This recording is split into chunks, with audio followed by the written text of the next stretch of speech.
February 26th, 1959. Northern Ural Mountains. A search team crests a ridge. They find a tent, half buried in snow, slashed open from the inside. 9 pairs of boots lined up at the back. Coats, skis, an axe. A diary, mid-sentence. The owners of those boots are a mile downhill, in the trees, mostly barefoot. Some of them won't be found for another 2 months. One of them is missing her tongue. Rewind 5 weeks, January 23rd, 1959, Sverdlovsk, now called Yekaterinburg. 10 students board a train heading north. They're from the Ural Polytechnic Institute. Engineers mostly. A few sport tourists. The trip ahead is rated Category 3, the highest difficulty Soviet hiking allows. Finish it and you get a Master of Sport certificate. Their leader is 23 years old. His name is Igor Dyatlov.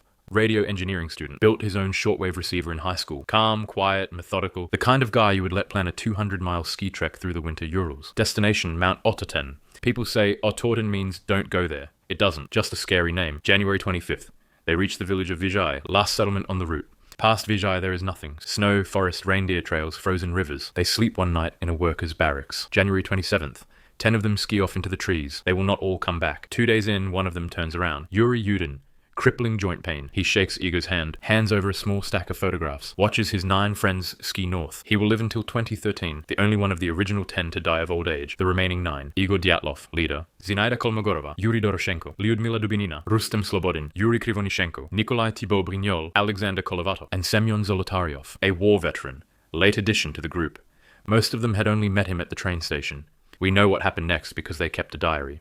And because Krivonishenko carried a camera, black and white film, developed weeks after the funerals. The photos are normal.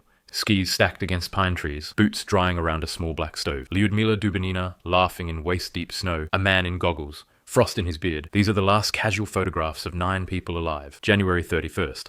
They reach the edge of a high, open plateau. The local Mansi people, reindeer herders of these mountains, call it Kolat Shachel, Dead Mountain. The name is older than the Soviet Union. It refers to 9 hunters who died there, centuries earlier. 9, so the story goes. February 1st. Late afternoon, they pitch their tent on the open slope. About 1,000 meters up, tree line, a mile downhill. This is unusual. A safer camp would have been in the forest below. Dyatlov chose the open slope. We don't know exactly why. Maybe he didn't want to lose elevation. Maybe he wanted the morning view of Ototen. Either way, the tent goes up on the slope. They eat dinner, salt pork, black bread, cocoa from a steel flask.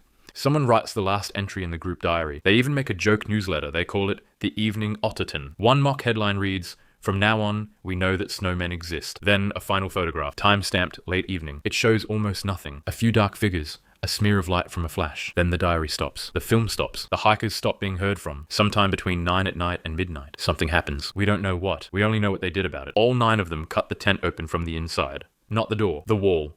Multiple slashes made with a hiker's knife. They leave everything behind. Boots, coats, mittens, hats, a flask of alcohol, wallets, Soviet rubles. Some of them run out in just socks. Some run out barefoot.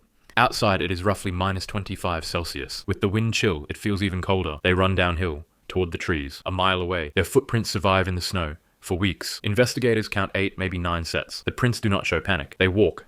In places they walk in step, single file, calm, downhill. None of them come back. 25 days later, February 26th, a search team led by a student named Boris Sloptsov reaches the slope. They find the tent, half buried, cut open, empty. They follow the slope down. About a mile from the tent, at the edge of the trees, stands an old cedar. Under the cedar, the remains of a small fire. Next to the fire, 2 bodies, Yuri Krivonishenko, Yuri Doroshenko, stripped to their underwear, hands burned, mouths burned, twigs frozen in their fingers, branches snapped off the cedar as high as 5 meters up. Somebody climbed it, probably to spot the tent, maybe to break firewood. They built a fire. They couldn't keep it going. They froze. Between the cedar and the tent, 3 more bodies. Igor Dyatlov, Zinaida Kolmogorova, Rustem Slobodin, spread along a line, posed as if crawling back. Uphill. Slobodin has a small skull fracture. The pathologist says it wasn't fatal. He still froze to death. 5 down, 4 still missing. The search continues into March, then April. Soviet military planes, Mansi guides, tracking dogs, convict labor crews on parole. Nothing. Until May 4th. 75 meters from the cedar, in a small ravine, under 4 meters of snow. The last 4. Semyon Zolotaryov, Nikolai Thibault-Brignol, Alexander Kolovatov, Lyudmila Dubinina. They had built something, a small platform of cut branches, a floor under the snow den. They were better dressed than the others. Some wore clothing from the 2 bodies at the cedar, cut off with knives, repurposed. And then the autopsies. Thibault-Brignol, severe skull fracture. The pathologist compares it to the force of a car crash. Zolotaryov, 5 broken ribs. Right side, Dubinina, 10 broken ribs. Both sides, cause of death, the same crushing force. No outside wound, no external wounds, no bruising on the skin, no broken bones in the hands or arms. Whatever crushed their chests did so without cutting them, and Dubinina was missing her tongue, also her eyes, also parts of her lips. The official explanation: she had been face down in stream water for 2 months. Soft tissue degrades first, fine. That's the official answer. It is, at minimum, an answer. Then, the lab report. 2 pieces of clothing test positive for beta radiation, above background levels. One was Dubinina's, one was Kolovatov's. Kolovatov, the nuclear engineering student. The report exists. It was filed, it was not redacted, it was simply not explained. On May 28, 1959, the case is closed. Lead investigator Lev Ivanov writes the conclusion, quote, "A compelling natural force which the hikers were unable to overcome. The files are classified. The slope is closed to hikers for 3 years. And that is that. Except, not really. 60 years of theories. Pick one. Theory 1, avalanche. The simplest answer. Snow slab slides onto the tent. They cut out. They flee. Problem 1, no debris. Problem 2, the footprints survived. An avalanche should have buried them. Problem 3, the slope is only 23 degrees. Avalanche was rejected for 60 years. Theory 2, infrasound. Wind across the shape of Collet shackle produces low-frequency sound waves, below human hearing, linked to panic, nausea, even hallucinations. They panic, they cut out, they flee. Problem, infrasound does not break 6 ribs. Theory 3, the military. The Soviet Union test-fired rockets in this region. February 17th, 1959, 2 weeks after they died, observers reported fiery spheres in the sky. Mansi herders described glowing orbs that month.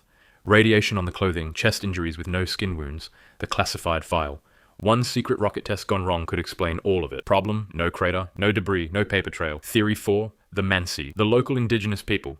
First suspects in the investigation. The theory was the hikers trespassed on sacred ground. Problem, the Mansi cooperated fully with the search.